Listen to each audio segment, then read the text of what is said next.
Welcome to 365 Christian Men, where every day we aim to inspire and encourage with real-life stories about men.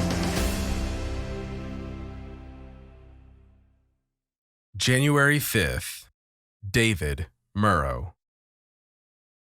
David is a television producer, and in 2002, he produced Sarah Palin's first TV commercial. David has worked in government. In 2009, he announced the incoming governor of Alaska as Sarah Palin stepped down. He's never been a pastor, but he is driven to find a way to make men comfortable in church. And to that end, he started Church for Men. Murrow has also authored 3 best-selling Christian books, and one of them is about a treasure map. Today's story is about Murrow's hunt for that treasure.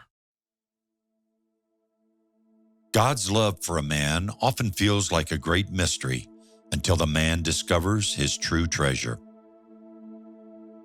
More than anything, David Murrow was on the lookout for new ways to give men a church where their gifts and skills could be used and they felt comfortable.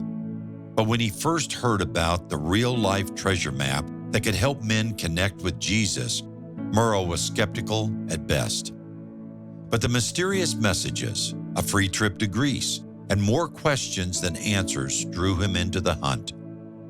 When the clues were added up, it turned out if Murrow wanted to find the treasure map, he would have to go to Greece and talk with an old monk. So that is exactly what he did.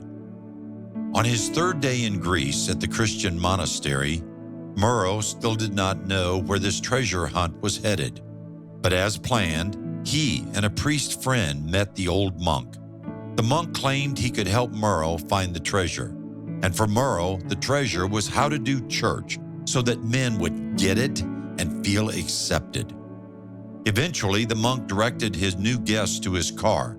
To Murrow's way of thinking, the old monk behaved a little strange compared to how Murrow thought a monk should act. In the monk's car, the 3 men rode through the countryside and they talked about Greece. But suddenly, the monk swerved off the main road, bumped onto a tiny trail, and slammed the car into park. "Be quiet," he whispered. A black Mercedes had been following them. There it was. In the monk's car, the men lay low until the Mercedes passed. After a few minutes, they started up again, but the engine died, out of gas. Insistent, the monk stayed with the car, gave Murrow and his friend a note written in Greek, and sent them on foot to find some gas. For 30 minutes, they hiked and finally found a farm where they met an old farmer who, of course, did not speak English. Even so, Murrow and his friends successfully traded the note for a plastic jug of gasoline. They hiked across the uneven ground back to the car, hot and thirsty and tired. But the car and the monk were gone. Murrow and his friends searched the entire area, but no monk, no car, and it was getting dark. Now, frustrated and a little frightened, at least for the monk, the men needed a safe place to sleep, so they hiked back toward the same farm. When a pair of bright lights barreled down on them, they quickly realized it was the same black Mercedes they saw earlier. Murrow grabbed the priest, and they dove into some very scratchy bushes. Quietly, they crawled, inching along the roadside under the cover of the weeds until they thought it was safe to stand and run back to the farm. Finally, the non-English speaking farmer welcomed them again, fed them, and allowed them to bed down in a rat-infested barn. Swamped by the odor of manure, Murrow wished he was anywhere else except, of course, in the sinister black Mercedes. Come morning, the 2 men set out for the monastery. They did not look forward to having to report that the poor old monk and his dead car had disappeared. About then, drivers of a horse-drawn cart pulled up and offered to help Murrow and his friend. So they hopped in the back among the bales of hay. But only minutes later, the same black car appeared and forced the car to stop. Murrow found it hard to breathe. He and the monk buried themselves in the hay, but the 2 men from the Mercedes dug them out. They said the monk had sent them, but the monk had disappeared. Was he even alive? Unconvinced, Murrow politely declined the offered ride. They would travel back the hard way, thank you very much, and they did. Finally, dragging themselves into the monastery, Murrow found the monk, alive and well. And when the old man asked Murrow to replay the events of the night before, Murrow, somewhat confused and frustrated, began to tell the old monk what they had been through.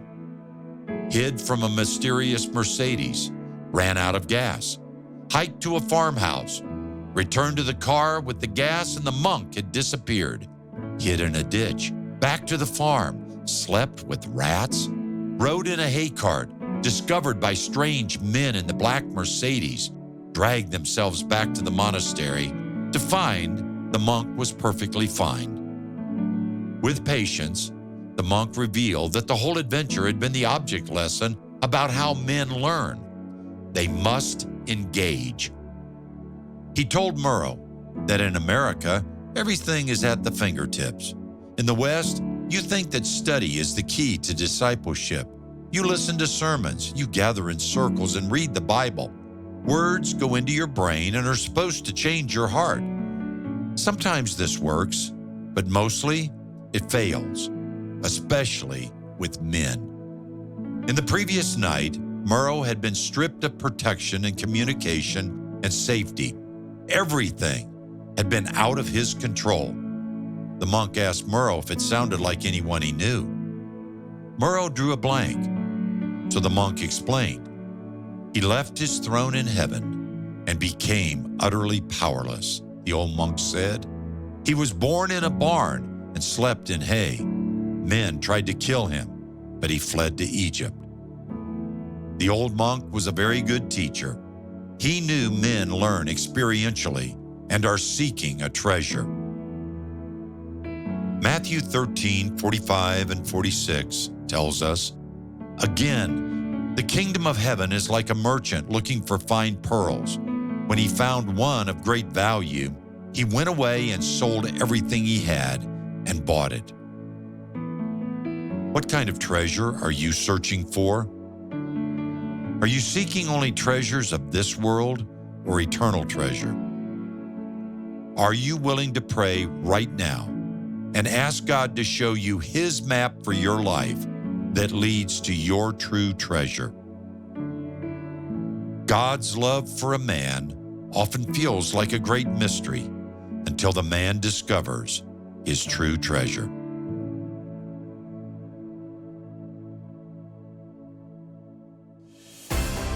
Thank you for listening to today's story. Every day of the year, our hope is to inspire you with real-life stories of faithful men who have gone before us. Hebrews 12:1 says, "Therefore, since we are surrounded by so great a cloud of witnesses, let us lay aside every weight and the sin that so easily ensnares us. Let us run with endurance the race that is set before us." Join us tomorrow for another story at 365christianmen.com.